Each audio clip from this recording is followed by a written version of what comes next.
సకలాంనాయాంత సంచారిణి సాయం తాండవ సంభ్రమాయ. సాయంకాలం అయ్యేటప్పటికి మంచి ఉత్సాహంగా బయలుదేరతాట. సంభ్రమాయ ఇంకా ఎంత సంతోషంగా బయలుదేరతాడోట. దేనికి? తాండవ సంభ్రమాయ. తాండవం చేస్తాడు. ఆ తాండవం చెయ్యడం అంటే ప్రదోష వేళలో సాయం సూర్యాస్తమయం అవుతూ ఉంటుంది, చంద్రోదయం అవుతూ ఉంటుంది.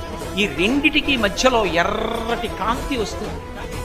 కాబట్టి అటువంటి మహానుభావుడైనటువంటి పరమేశ్వరుడు సాయం తాండవ సంభ్రమాయ, సాయంకాలం తాండవం చేయడంలో సంభ్రమాయ పరమ సంతోషంగా ఉంటాడు. ఆ సమయంలో దేవతలందరూ కైలాస పర్వతం మీదకి ఎడతారు. అందుకే సాయంకాలం వేళ శివాలయం తప్ప ఏ ఇతర దేవాలయాన్ని దర్శనం చెయ్యొద్దని చెప్తారు. ప్రదోష వేళలో దేవాలయాలకు వెళ్ళినా దేవతల యొక్క తేజస్సులన్నీ కూడా